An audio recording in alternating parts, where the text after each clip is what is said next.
Hey guys, welcome back. It's Kinda Garage Gamers again. Yeah, It's been back after 6 months. it's some ridiculous length of time. I know. I came out of hibernation.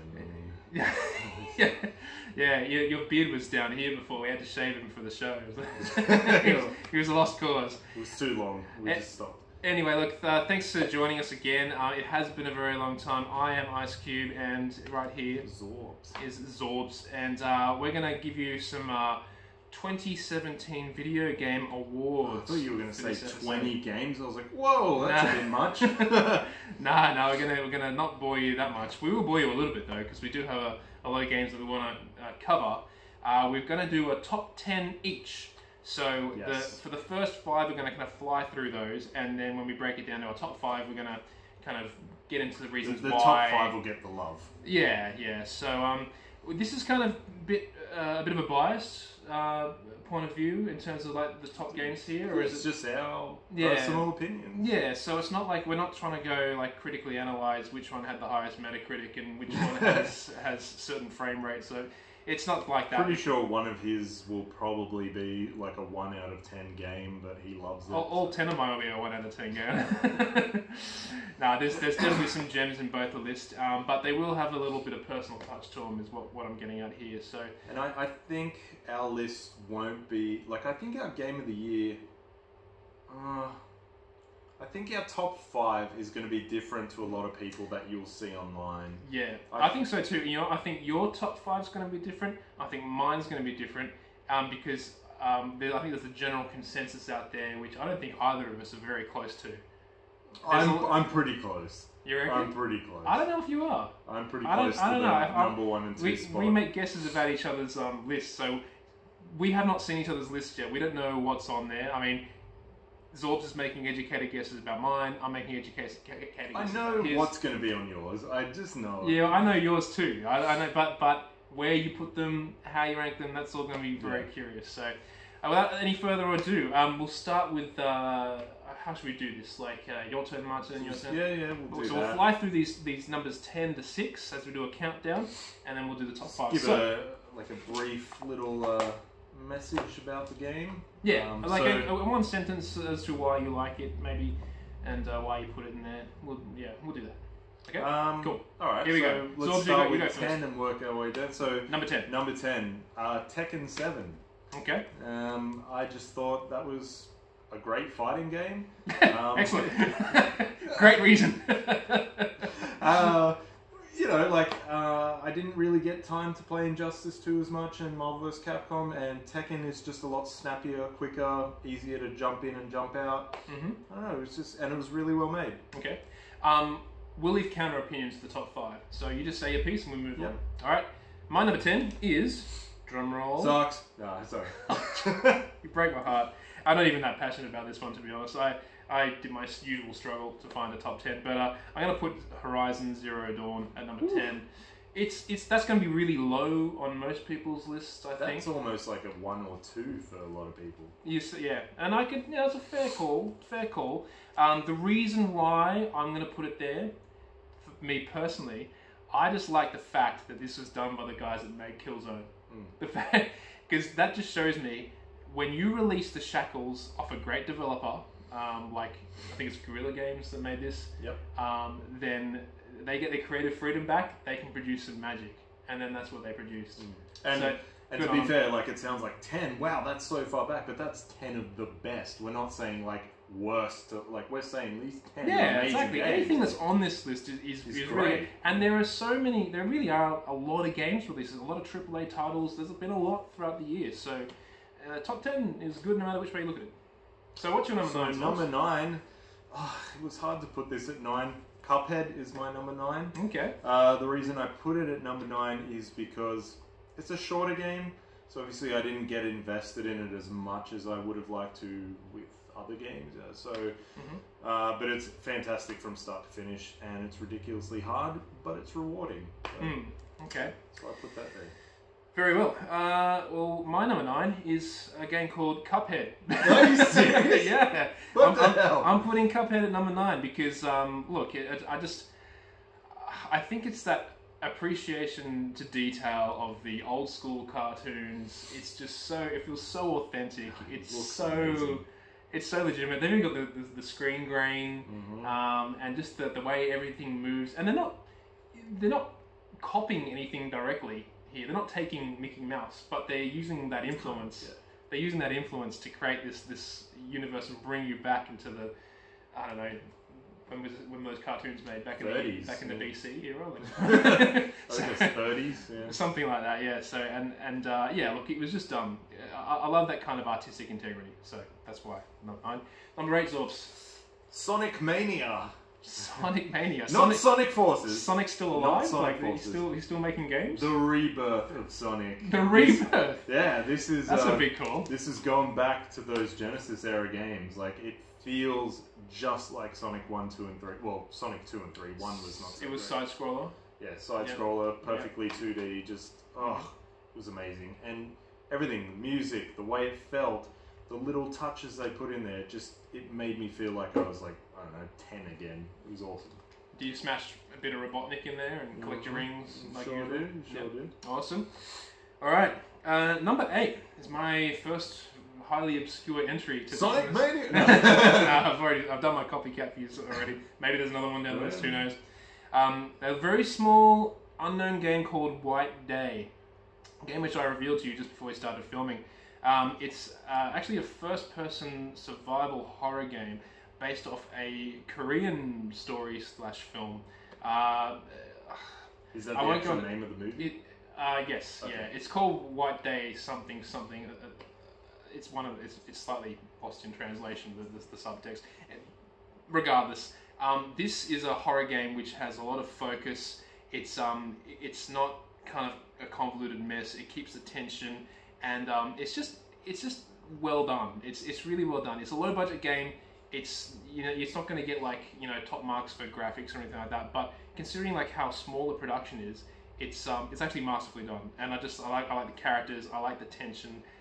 It's a little bit like a Korean Alien Isolation, but based in like a kind of scary school after hours sort of thing. So anyway, I thought it was great. It's worth a try if you're into horror. Okay, so number 7. Number 7, Prey. Oh, really? Yeah. I didn't really like the original one. That made a top 10 somewhere. Yeah, and I was glad that this was completely different. I just got hooked. Really? Big time in this game. Really? Okay. Just like I'm not. I thought like, nobody liked it. I know you. Well, you should like it. I mean, you love Fallout and all that, and it's by Bethesda. It's that similar style of game. It's got that whole open world, but I just love the setting. Open world? Yeah, it's open world. Like you're on that spaceship, and you can just. It's smaller, like it's a condensed open world, but you have the freedom to go wherever and. Yeah, open world's a loose term these days. Well, I would say it's more like a 3D Metroidvania because there's parts where you can't get to unless you unlock certain things and stuff like that. So I don't know, the setting and the mood to it, and just I don't know, something about that vibe. The ambience of it just is really creepy. Okay. And I love stuff like Event Horizon. Have you seen that movie? Yeah. Okay. Yeah. So I'm not a big fan of Event Horizon, but whatever.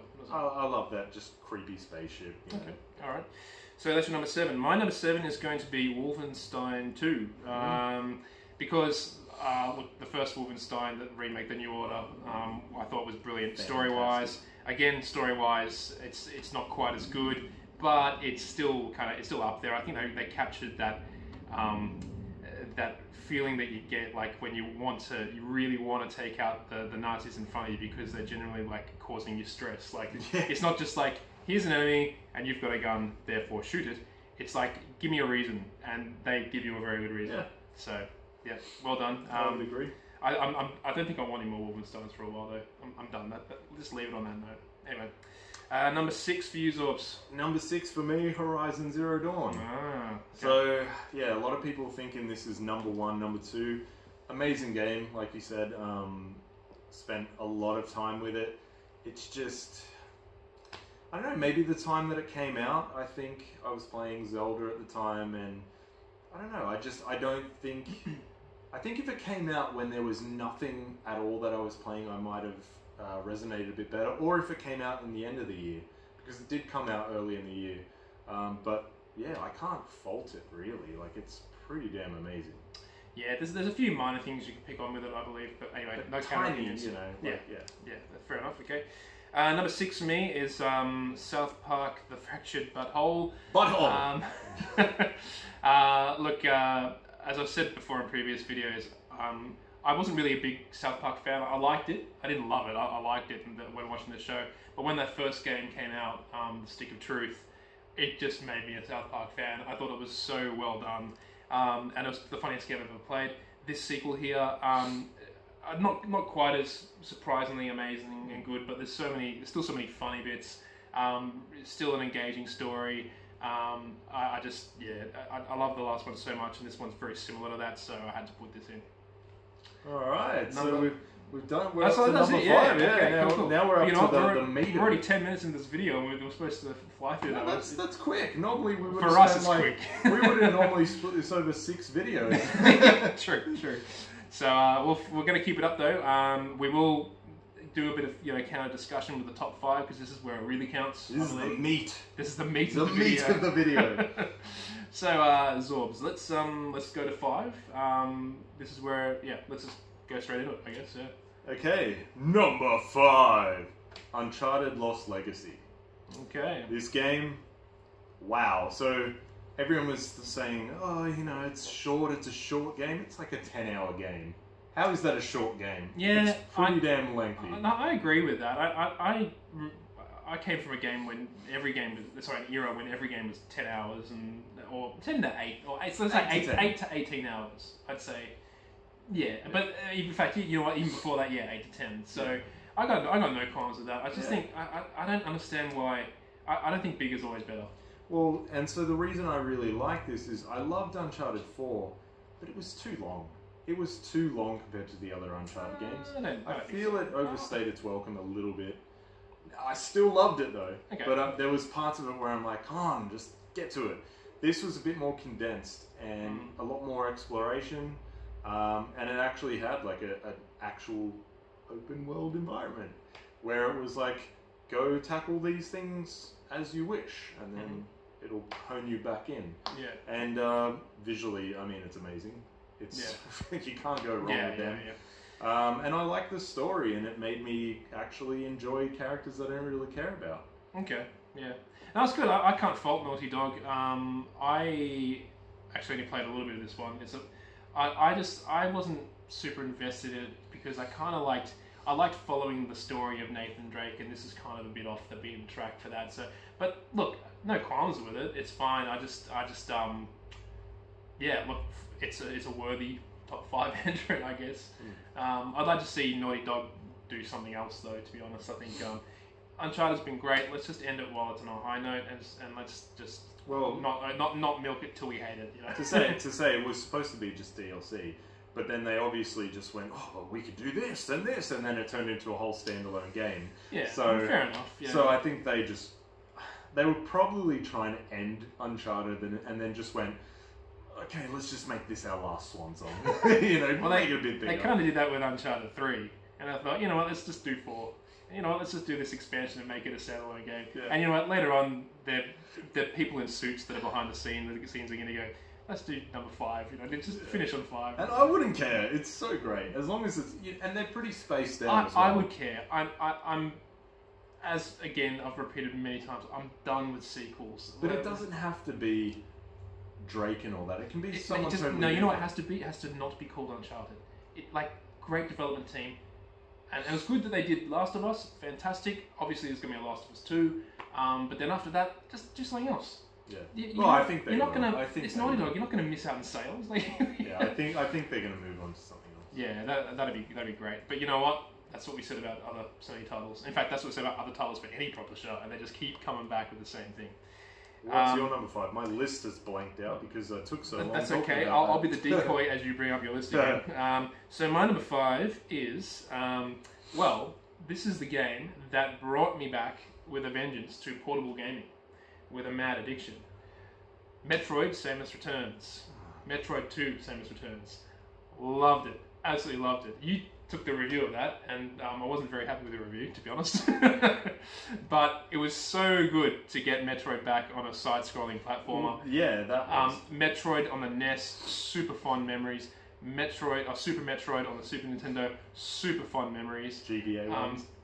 Yeah, they were good. I didn't like them as much. Zero Mission was amazing though. It was a remake of the original. Yeah, I prefer the side scroller. It is side scroll. What are you talking about? Oh, I thought you took the first person Game Boy Advance. Oh, sorry. I Not thought the you said GameCube. Yeah, I thought you took the GameCube ones. Yeah, No. Great too. Yeah, absolutely. But look, this was the return to that, and also there's another Metroid coming out on the Switch later on, which I'm very excited to see.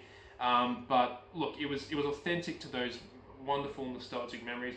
It leads to a bit of bias to me, but I just forever and a day, Metroid's had an atmosphere that's not been mimicked by anyone else, and it was so good to actually. You know what? Ironically, this game is based. It's a proper do-up of the Game Boy Metroid 2 from the Game Boy, and I never played that one. So this is a perfect opportunity to kind of get that game back in the Metroid heyday, where I can play it today and capture what I missed.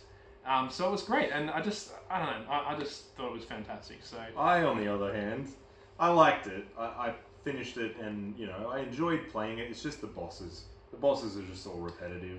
Yeah. Killing all those same Metroids over and over. I just got bored. Yeah, I agree that, but I think that's part of the structure of the game was meant to be. It was meant to be like that. It's meant to be collect the Metroids. I know, but also based on a Game Boy game, they couldn't do so much with this tiny black and white. Otherwise, you just call it something completely different. Yeah, so I guess maybe the bosses could be a little bit more interesting, but you know what? I mean, there still was bigger bosses. It wasn't like it was only Metroid. Yeah, there was still the other. end. No. There was the crawly thing that went up on the ceiling and shot those things down. You was a pain in the butt to kill them. If you had full life, you could stand a chance. Anyway, I loved it. So, what's your number 4? Oh, I hate. Okay, these next 4. I could probably swap and put them in different orders. Commit to your list. The reason number 4 is number 4 is because I haven't actually finished it yet. Mm-hmm. And it's still, I'm enjoying it more than all the ones that I have finished throughout the year. Shouldn't I make it number 1?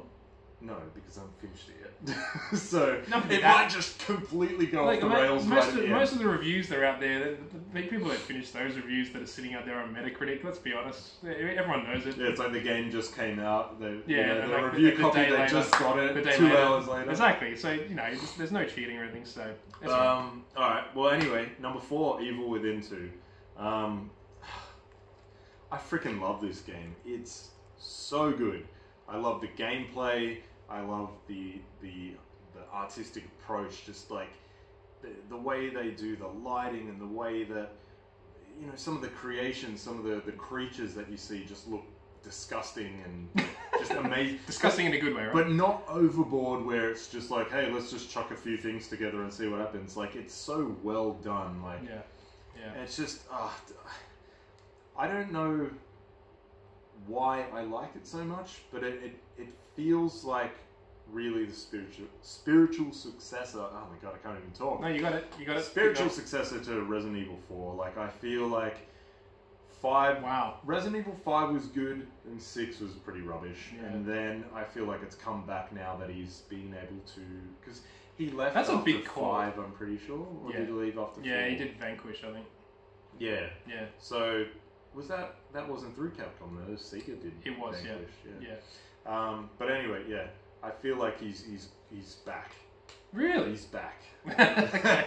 That's a big call. Yeah, it's just amazing gameplay. Yeah, look, my theory, I haven't actually played it yet. I was super bummed at the announcement of it because I think I've mentioned before in previous conversations that the first. Look, the Evil Within the first one, it was okay, but I said before that like I felt like it was just the direction was a bit of a mess. They were just trying too hard to make it the scariest game ever, and they just threw every horror cliche at you very quickly, one after the other. This one, look, having looked at it, it looks a bit more appealing, a little bit more focused, and the open world element to it is quite, for a horror game, is quite interesting. So look, no cons of it, but purely because I haven't given enough of a go. So. Now here's the thing, right? I'm on mission at the time I was on mission, I think it was like the third mission of the game when it really went into that open world, and I spent 6 hours on mission 3. I could have beaten that in like 20 minutes, but I just took my time going through and just spending time killing off all the monsters, upgrading myself. Now I'm a badass. I like that you can do that actually, because I good. have a tendency in games to want to just clear everything. And in a game like that, the last thing you want is to be snuck up on by some monster you missed. Yeah. But the fact that you can clear it out and know that, love it. Now it's like what you did with Dark Souls, how you used to go clear out everything. Dark Souls 2, yeah. Yeah, I love the fact that you can do that and just make yourself a badass, because I can't stand survival horror games where you can't fight back. I love being able to fight back. And at the start, you can't go in guns blazing. And you could probably keep it that way if you just went through the missions quick, but I was like, you know what? I'm just going to make myself a badass. So I just upgraded the crap out of myself already, so that by the time I ramp up, I'm just going to be awesome. So I like it. So you say, can you build your own strength up or something, or your own? Yeah, you've got the skill trees. You've got the skill trees of like, do I want to upgrade my health? Do I want to upgrade my stamina? And if you wipe out a few things, you'll build yourself up and then make yourself tougher. You experience points. You collect the green goo, okay. Which then you go and upgrade yourself. Okay. Well, that's Look, you upgrade your weapons. You've tempted me to give it a go. I'm gonna wait for it to get a bit cheaper on the market, then I might pick it up and give it a run through. It sounds a bit more my type of thing than the first one was. So let's wait and see. So that was number 4 for you, correct? Yes. So number 4 for me is actually at number 4 lower than what it probably should have been once I heard this one, because I was super hyped about this game. But Hellblade: Senua's Sacrifice. Done by Ninja Theory, who is probably my all-time favorite development team. Especially for action games. Yeah, they did Heavenly Swords, Enslaved, the new DMC. Not everyone's fans of it, but I just absolutely love that stuff. Gameplay, those were amazing. Especially Enslaved. I loved Enslaved. Absolutely. So this one's great. I actually played this one on PC, believe it or not, because I would have bought a retail copy had they released the damn thing on retail, but they didn't. So, but regardless, it's so they've got so much artistic attention to detail. I remember, like, I was playing with the headphones on, and you can hear the whispers throughout her head, like she's suffering from madness from all the torment that she's experienced in her life, and she views Vikings, because it's based in that era, as these hellish monsters, and she keeps getting visions, and it's just the graphics as well. How good are they? Graphics are amazing. It's super emotional, as all the Ninja Theory games are. Well, except for DMC. Well, even DMC actually, it comes out being all badass and kick-ass, but then you get to the cutscenes in between, and there's a lot of like the character facial animations. There's a lot of care between the girl and the guy, and then a whole story which unfolds, which I won't go into because I don't want any spoilers. But again, look, the same deal here. It's deliberately slightly a kind of slow-paced game, because they want you to absorb the atmosphere a bit. When she walks around, it's a little bit slow, but surprisingly good combat, considering how slow the movement is. It's kind of like from that Resident Evil 4 camera angle, like right behind the shoulder. It looks like what the new God of War is trying to do, which is weird, because new God of War is also set in that Viking. Yeah, let's not talk about new God of War. I'm not happy about new God of War. But look, anyway, highly recommended. Like anyone with a brain should play this game. It's more of an experience. Like it's different.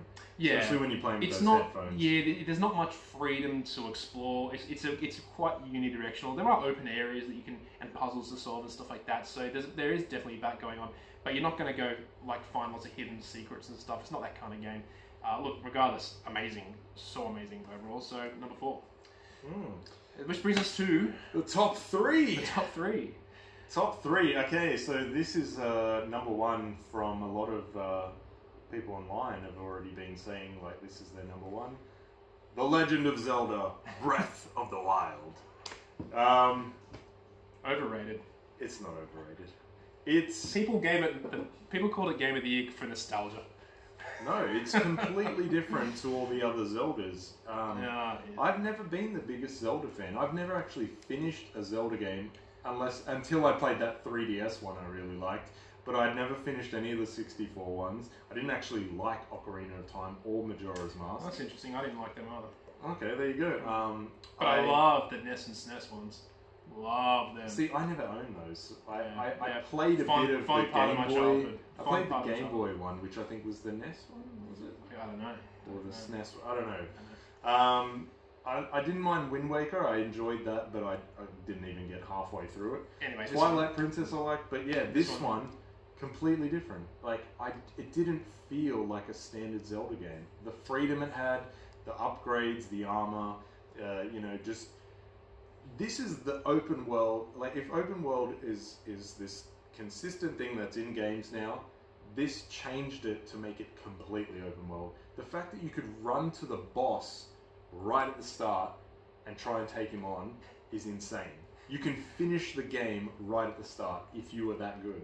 I don't think anyone's ever done it yet because it's so hard, but you don't have to... Well, I guess you could do... Oh, no, you can't do that on the other ones. You don't have a set path. There's no, like, you have to do this. Like, I mean, people were just like, I'm just going to go and just do whatever I want. Are there YouTube videos of people doing that successfully? I haven't seen it yet. I haven't looked it up. It's got to be somewhere. Anyway, keep going. But it's just, it's huge. You can climb, and that was another thing, the climbing mechanic. The fact that it's like, there's a giant hill there. I'm just going to climb it. Like, you can do that. I mean, you've got stamina, but you can just explore every inch of that map. Now, granted, there's not a lot there. It's a bit barren, but it makes sense to the story of why it's barren. Yeah, look, just for the sake of counter-argument, I've played a little bit of it myself, but most of my assessment's based on watching for extensive periods of time other people playing it and trying to figure out why everyone's praising it. It's maybe, not a game that's fun to watch. Yeah, it's got to be that because I don't get it. I found the music laughably horrible. But it's meant to be. They were trying to theme it to the area you're in, but it was just like, this isn't like, I remember the old catchy tunes. These were just kind of. It's not meant to be catchy and happy though. That's fine, but it was just not even moody. It just seemed out of place, is what I felt. Obviously the lands and areas had that kind of cell shaded style, but I found it super barren and super plain. Just, I don't know, either through laziness or deliberately done so. There was super frustrations about how difficult it was at the start, and you had like limited arrows. And most of the time I spent watching is just people running away from enemies that they should be able to beat at that point in the game, because they didn't have enough arrows or something, and just relentless complaints. I found I don't know that you go into like stone-walled castles and stuff like that, and they just spend hours like trying to figure out what to do next, and there's a completely barren-looking areas inside and outside. But it makes sense. I felt like it makes sense. It's like Shadow of the Colossus. Did you play that? Yeah. That was barren and open. Yeah. But it fit what it was going for. That's what this is like. Well, look, I didn't feel it from my experience. I believe that I would probably like it more if I spent more time myself playing the game. But I honestly felt like the massively high scores is mostly from people going, yeah, I remember Zelda, that's a great game, this has got to be amazing, it's the first game on the Switch, and just kind of throwing up biased reviews. I thought the reviews were biased. I think the fact that everyone got a Switch... Everyone's hating me right now, I'm sorry. Everyone that got a Switch was like, wow, I can play this anywhere and everywhere. So a lot of people... It's also the only thing to play on the Switch too. Well, yeah, a lot of people when they were traveling were like, I'm just going to play Zelda. So it was a game that you could play anywhere, so you had more time to actually delve into it. Yeah. You know, you could go on your lunch break and play it at work. And that's part of it. People were so desperate to get a Zelda back again that they were just going to say it was amazing no matter what it was. But man, seriously, I watched like 3 different people play it extensively, and all of them were like super frustrated with how much they hated it. Later on, 2 of those 3 actually said, you know what, I've changed my opinion, I really like this game now. But I didn't see what it was that made that change in their minds. So you obviously just found it too hard, and then once it clicked and they were like, okay. Yeah, maybe there's a turning point. Even like big name reviewers on other websites and stuff were kind of making these comments at the start, but then later on coming back online and saying this is like my game of the year and stuff. So yeah, look, I don't know, obviously I'm missing something, because everything I've seen is just like, why is anyone raving about this? But they're raving about it. So. As I said, for me, who didn't really give a shit about Zelda, I was like, this is this is amazing. You have become one of the hugest Nintendo fan. In fact, the hugest. No, Nintendo I've always fan. been a huge Nintendo fan. It's just I've always been more Mario and Metroid and not really Zelda. Fair enough. Okay. All right. Well, a lot of people, the majority of people watching this video are going to agree with your takes. So that's I nearly snuck a look at your list and I was like, no, I'm going to avoid it. Very honourable. Very honourable. Here you go. Speaking of games that I'm going to put out there that the people aren't going to agree with, but I'll defend it to the death. In fact, you know what? A lot of people did like this.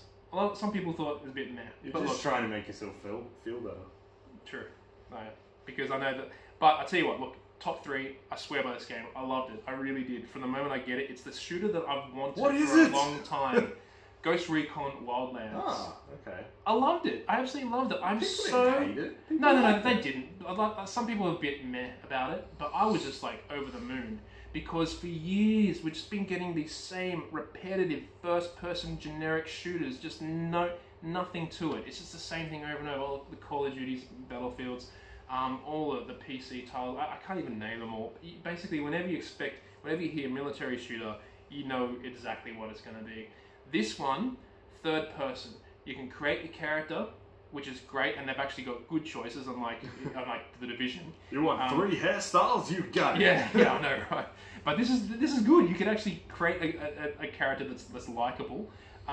You've got your team of 4. I'm quite a fan of the old all of Ghost Recon games, but this fits the mold of exactly what I was hoping for.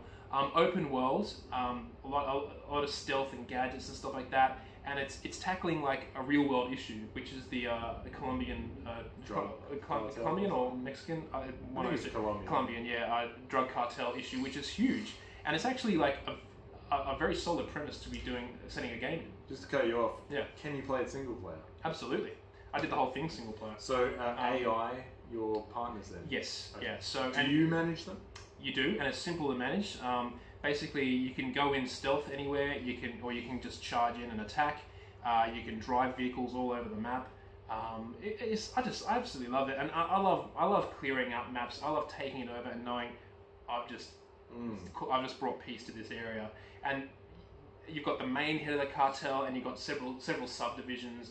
And the story is actually good. If you follow through the story, it's a bit disjointed because if you're doing everything, you only kind of get to the stories in segments. Yeah. But when you piece it all together, particularly for an Ubisoft game that's usually pretty trash for a story, this one's very good. Usually Ubisoft stories are a bit lame. Oh, you're talking about Assassin's Creed. Like everything they've done. Like, it's like, I don't know if I've seen Excuse me, Rayman has a great story. And Rabbids, so yeah, anyway, I can't praise Ubisoft enough for getting this one really right in my mind. I feel like it's finally a break from those generic shooters. Well done. I finished everything in that game, and I want more. I'd happily go back and do it again. It's great. So brings us to our top 2 now, Zorbs. Ooh, my list has gone off again. Alrighty. Now, number 2, I don't think this is in anyone's number 3, but my number 2 is Resident Evil 7. Okay. Holy crap, did I love this game. Yeah. God damn. I tried this in VR as well, and it scared the shit out of me. That would be pretty fun. Oh my god. Yeah. I'm not game enough to do it in VR. I watched the trailer when it first announced, and I'm like, no, why are they going first person? I don't want Outlast. Why are they copying this crap? I agree with that wholeheartedly. And then I played it, I'm like, wait a minute, you can have weapons and guns and you can actually fight? And then I realized, hey, the gunplay is actually good. And I was like, this is actually really good. Why are you surprised that you can have weapons and guns? I don't know, I thought they were going to copy Outlast. I thought it was just going to be, walk around. Yeah, where you hide. Like, I thought you were just going to hide all the time. They did have a couple of moments like that where you had to hide. But god damn, visually, holy shit, those graphics are amazing. They are. Yeah, I'll give it credit for that, for sure. And, I don't know, it was different. Like, it wasn't the old Umbrella Stars team. Yeah. It was like, you were just some guy trying to find his girlfriend who went missing. And I'm trying to think what movie did that sort of happen in? I can't. There's a lot. You know, it got a bit westernized because there's a lot of kind of Texas Chainsaw Massacre themes. Yes, that's which is not Resident Evil. But it does have a shift in the story, which I won't spoil. Yeah, it does. Where you're like, oh, okay, this is getting more in line with Resident Evil. It does, yeah. And then made you feel differently about the characters that you really hated, and I was like, whoa, what is going on?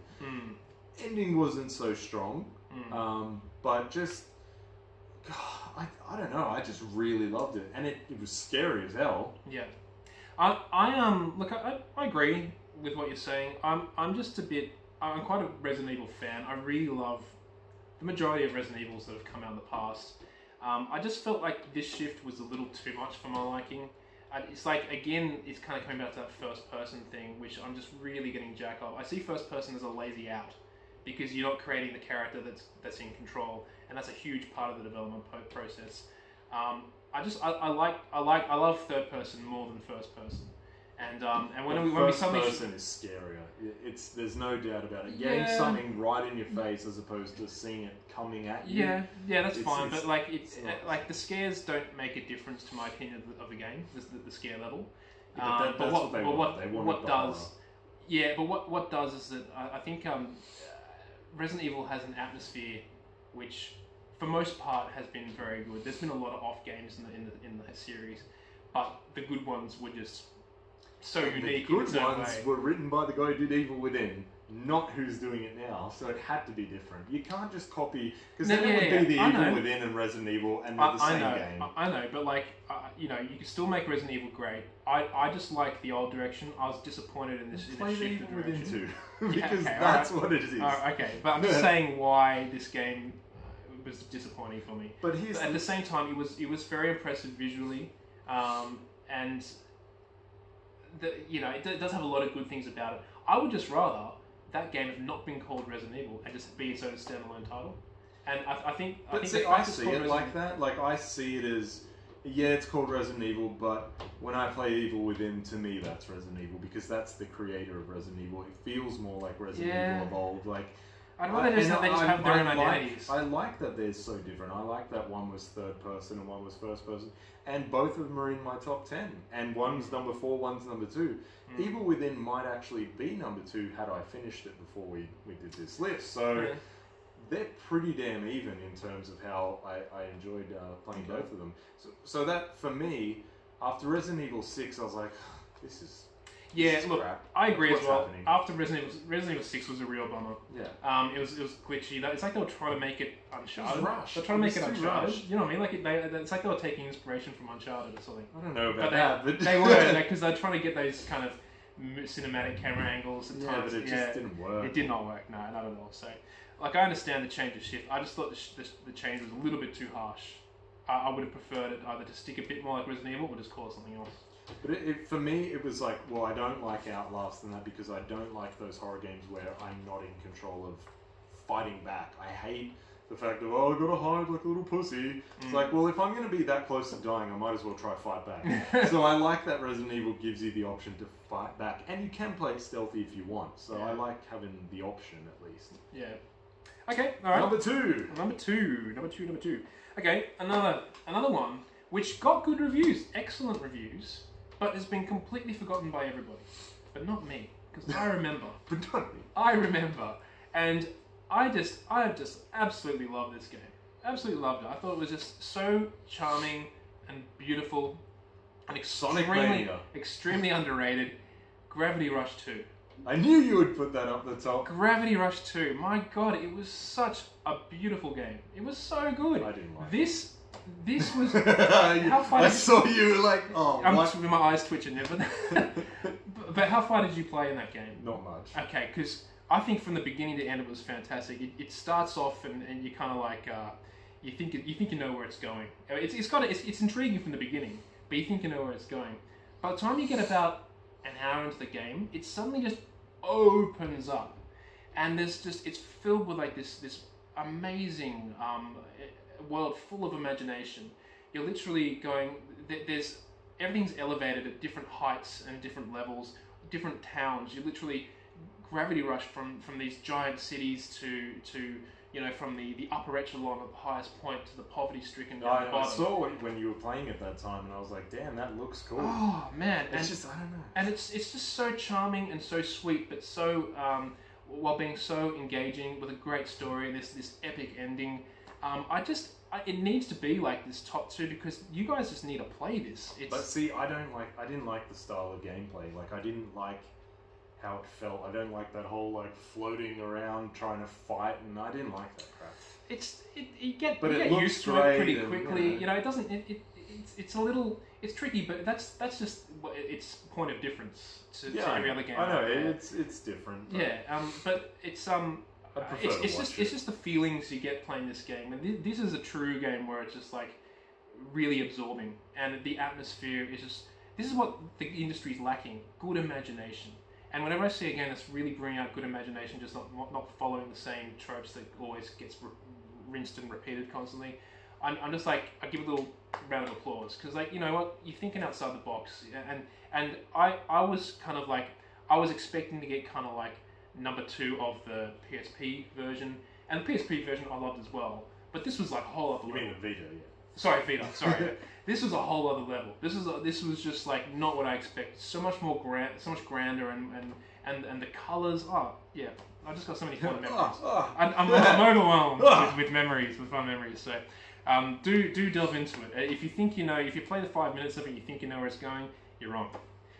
You got to see it to the end. Well, I would say watch clips on it because it does look.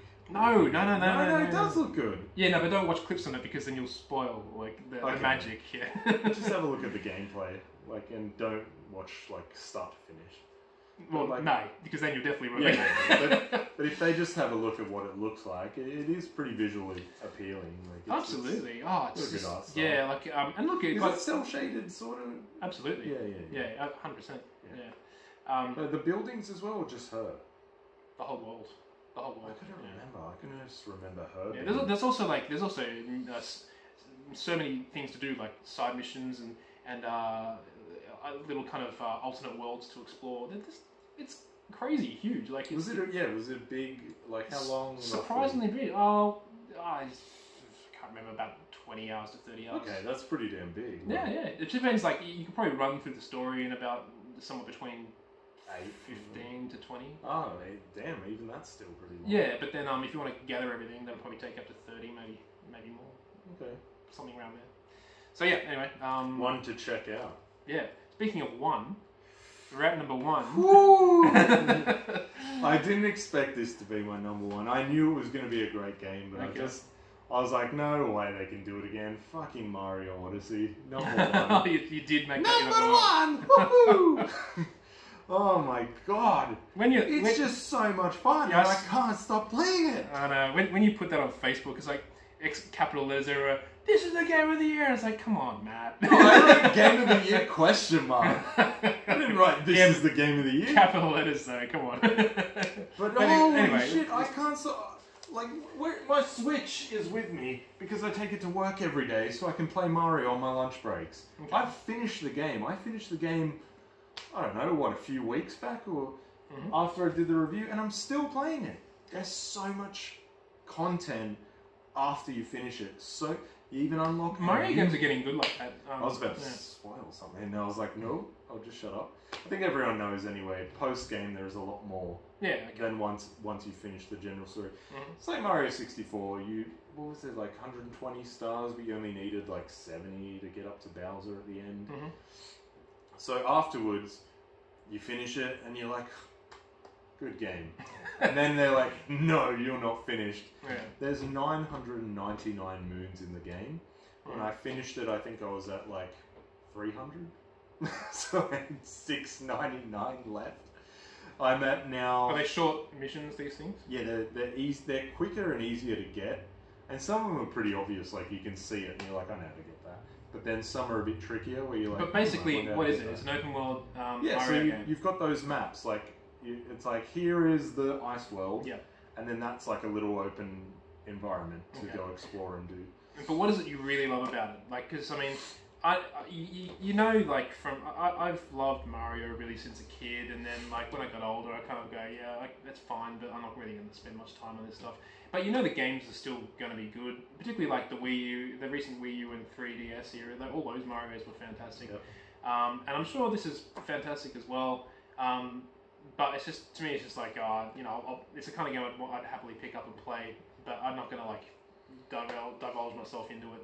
You know, That's what you head think. deep. That's what you think. Yeah, That's what okay. you think. You think, oh, okay, I'm just going to finish it and I won't go getting those extra moons. And then you're like, I'll just get one more. And then another. And then another. And then another.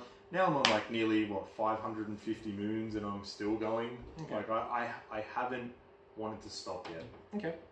That's But you're still basically doing the same thing. You're jumping on heads of enemies to knock them out, but you've got the hat thrown thing, which yeah, you can possess other creatures, and then it becomes like a whole new mechanic. Like one enemy, you're jumping. You can like do those hammer bros where you throw the hammers and that. Oh yeah. But then all of a sudden, you can turn into do you like. need to do that to get past bits of the game?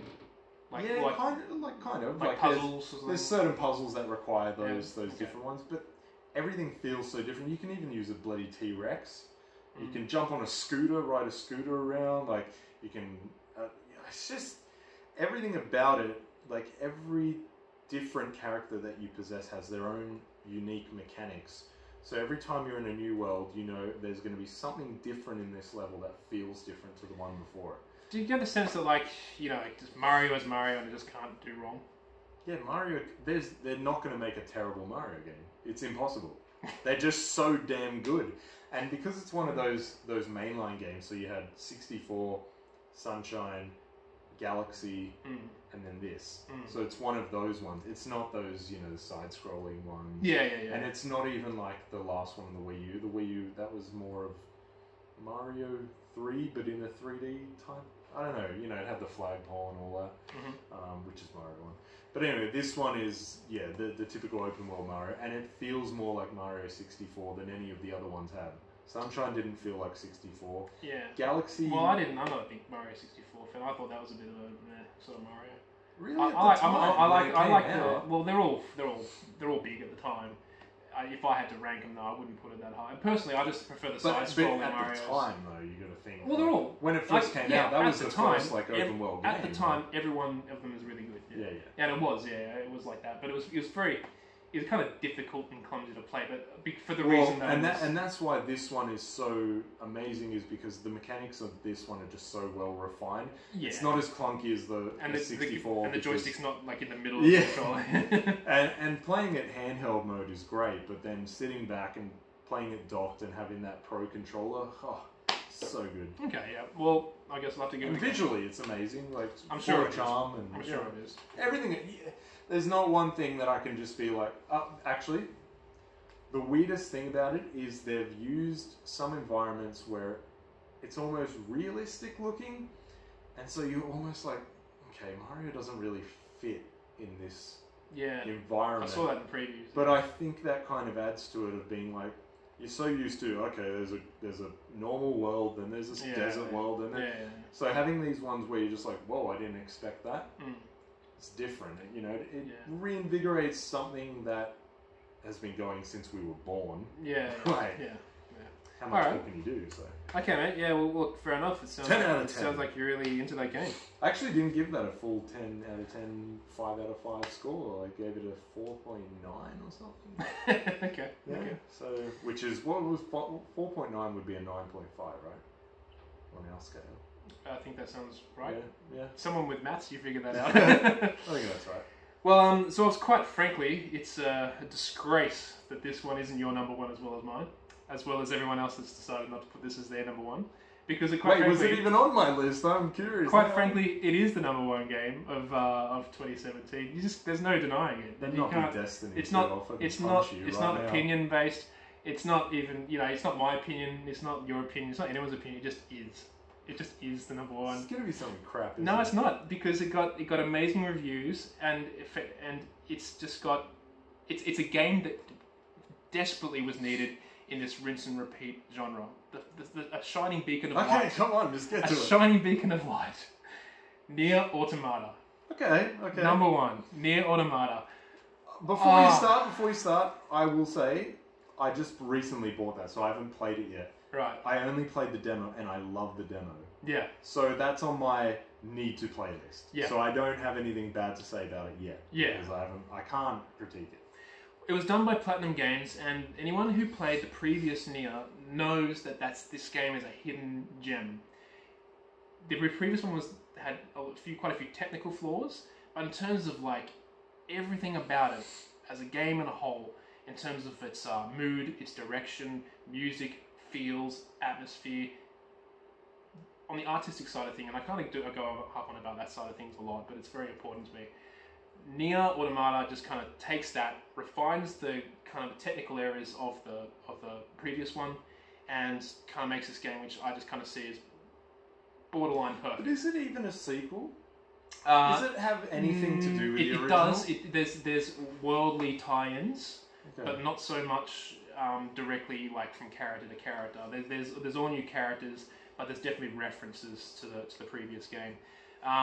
It's like I won't even go into what it's about, but it's basically a fighting game, and you play a character called 2B. 2B. Yeah, and what is it? yeah. It's like A2, and they're basically androids. These characters, but amazingly, they kind of make this fantastic sob story out of emotionless beings, and to me, that's just genius.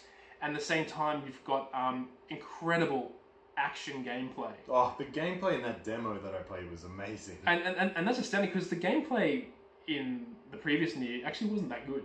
That's what I heard. It wasn't that good. But the atmosphere and the story of that game was fantastic. Combine that action with that atmosphere and story, and a third-person action game at that, in a world surrounded by just generic military shooters, and man, you just got a masterpiece. And I'm so happy to see that they kind of, in a way, kind of gambled with the idea, that the Western audience picked it up and adopted it and agreed that it was something that the industry really needed and rewarded it with fantastic scores. And they brought on a much larger fan base than what was left with the previous Nier that was very hidden in the shadows. And this game still is hidden in the shadows. It exceeded all their sales expectations, but it's still like people just won't try it because they're not.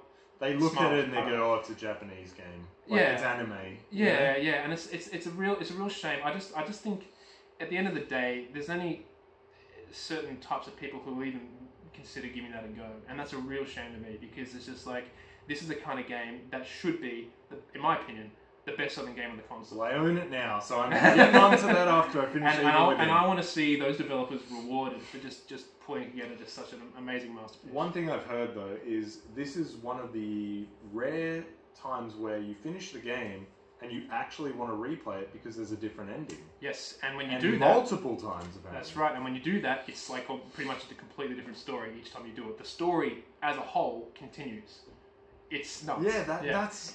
don't spoil it, but that to me is weird because so many times you finish a game and you're just like, I'm done with it. Like, that was good, that's it. Secretly, it's actually not the first time they did that. To a smaller degree, you could do that in the previous game too.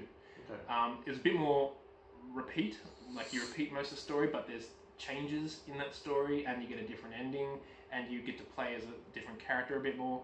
Here, it's much more diverse. So you can stop it when you finish the first time if you want, but if you want to really get the most out of it, you keep going, and there's actually, it just extends until you get the full story.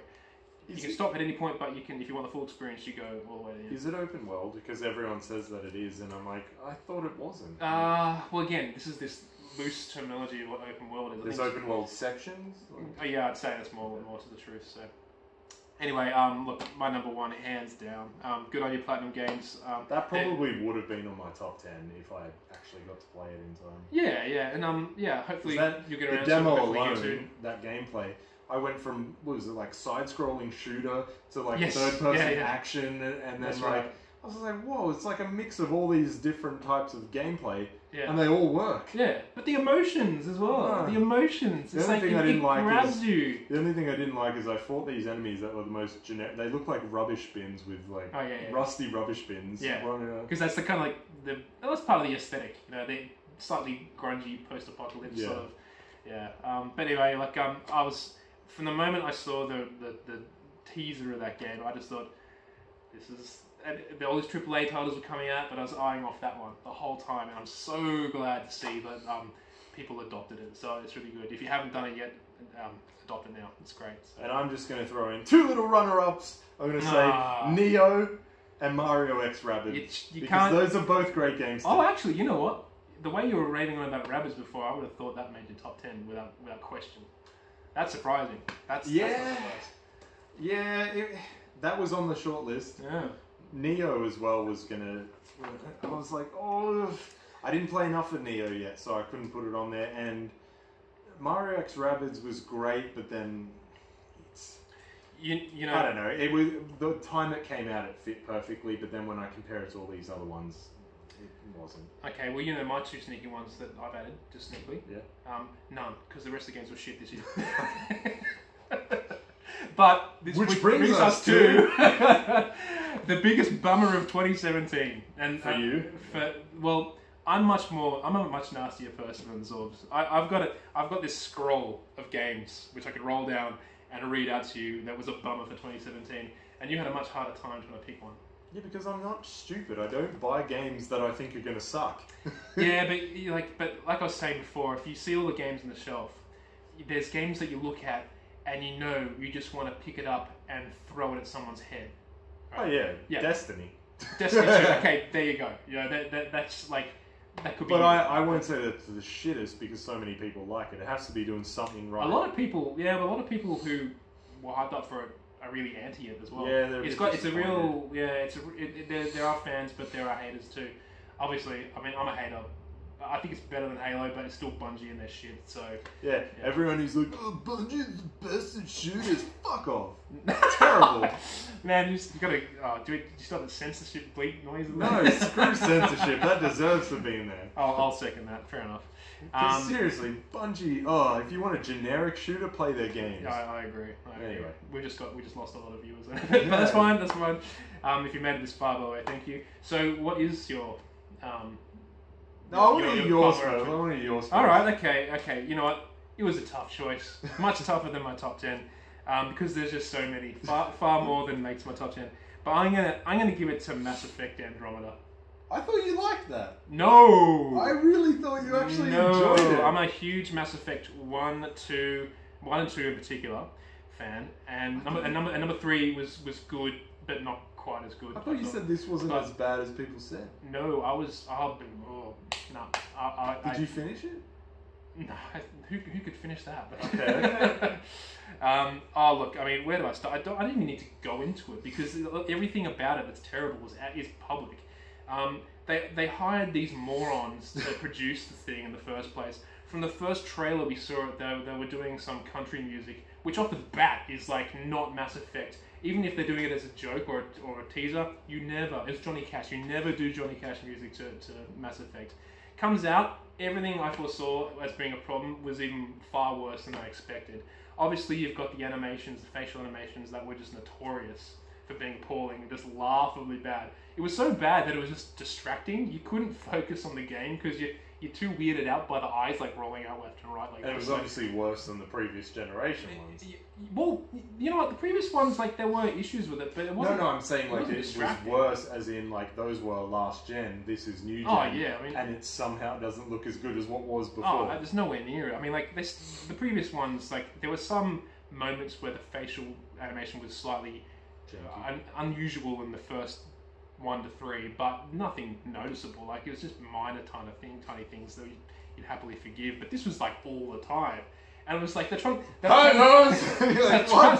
to be like sensitive and get into the story, but like it's like when you got like these big beaming eyes, like just like you couldn't focus. And then like and behind the scenes they were hiring cosplayers to make creative directions and stuff like that. People that were completely unqualified. But the stars of who made BioWare great in the past were not present. It was nowhere near like it was supposed to be like a reinventing of Mass Effect. It was supposed to be like kind of like the second coming of Jesus. Kind of, in a way, like a bit of space. Like there's so many open world space exploration games, particularly on the PC. Praise better. It's. I don't know go there, but the way I thought it was going to be was kind of like if you envision Skyrim map, but swap it with space and planets, and then you go exploring, but they keep it all story tied. I was expecting much more of that kind of freedom. It was supposed to be reinventing the wheel. Instead, they tried to copy and paste the formula and did it significantly worse. It lost all atmosphere. Everything that made it great was gone. It was a massive bummer, and I'm actually happy to hear that they've like can for future projects because it's just going to get worse. It's a saving grace. It's a mercy. Mass Effect crapdrometer. So there you go. I didn't bother playing it. I don't like Mass Effect. Oh yeah, like I've got a soft spot for the Bioware heyday, but that's long gone now. All the stars have moved on, sadly. What's your number? Mine's not that bad. We'll have to cap it off pretty quick, smart, I think. Mine's not that bad. Mine was Yooka-Laylee. I was so hyped about this game. Banjo-Kazooie is one of my absolute favourite games of all time. And I was like, yes, it's coming back. I mean, a lot of people were like... Everything about it screams Banjo-Kazooie. It's the original developers. They use similar music. They're the same composer. They have, you know... similar, like, sort of art direction. And did it have ugly characters like Mass Effect Andromeda? No. No. Visually, it's not too bad. It's a bit, you know, like, I don't know, it looks a bit plastic. But just the controls just didn't feel tight like Banjo-Kazooie did. It just was a bit loose and janky. And the world... Janky? Yeah, well. Is that a word? Yeah, janky's a word. It's my word. And the worlds were just empty. It's like, there's not really much to do here. So it didn't have the same Banjo-Kazooie feels? No. And so here's the difference. Mario Odyssey versus this. You have similar concept. Like, you go find your jigsaw pieces and that in Banjo-Kazooie and you find, what was it? I think it's, I can't even remember what you collect in Yooka-Laylee anymore. And I bloody finished the game. Was it jigsaw pieces? I don't even remember. You collect the stuff. Anyway. Mario, so both got these little open worlds, collectathons, right? Every inch of a level in Mario Odyssey has been well thought out. Whether it's a power moon to collect or a couple of coins or just, you don't know what you're going to find, but you see something, you go there, there's something there. They don't leave any inch of that map empty. Yeah. This, it's like this huge world and it's like, we'll have one thing here and one thing here and nothing here. And you're like, what? Yeah. What a waste of space. Like, it's just running around for no reason. Yeah, that sounds annoying. I don't know, it was just a disappointment. And that's why it's my number one, because it was, hype level was up here. Yeah. When I played it, I was like... Real bum when you get it. Yeah. That's a shame. Look, that's definitely all we have time for. We've cracked an hour. Good job. 1 hour? Yeah! It's unbelievable. Well, I mean, and also it's incredibly hot here. Most podcasts that people listen to are an hour. Yeah, so. Look, we want you to treat this like a podcast too, so you can just listen to it. You don't have to look at our ugly mugs. Yeah, I mean, we're just talking, just listen. Yeah, put it in the background, it's great. And hopefully you enjoyed it too. We're going to keep this flowing. It has been a while, we do apologise. I've got a little hint for you. Yep. Listen to this and YouTube clips of the games we're talking about if you haven't seen or played them. Yes, yeah, definitely have a look. If we weren't so lazy to do it, well, exactly. If we weren't so lazy, we'd actually put the video footage over our voices, which is what we used to do. But age, laziness, families, part and parcel. So I mean, I've got 10 kids. But now you know what to play if you hadn't played it before, and I'm happy with both our lists. I think they're nice and diverse, and you didn't put anything on your list that I really hated, so I'm actually very proud of you. We even got one the same at number 8. Yeah. Well, we usually get more than one. Usually we got number 9. 2 or 3. Was the same. Yeah. So yeah, I think overall 2 good lists. And if we had a third person here, they'd surely do much more shit games. Destiny, Call of Duty, World War 2, Battlefront 2. Let's not get started. It's too late in the video for that. However, thank you again for joining us. We'll be back with more videos. We're going to film one right after this and get straight into it, and then we're gonna catch up much more often and do this, get back on track, I guess, with regular Boys videos. back in town. Yes. So anyway, without further ado, outro music. Okay, thank you very much, Ice Cube. Zorbs, woo! Oh, nice. You put that in the lyrics. Nice. And we'll see you next time. All the best. Bye. Bye.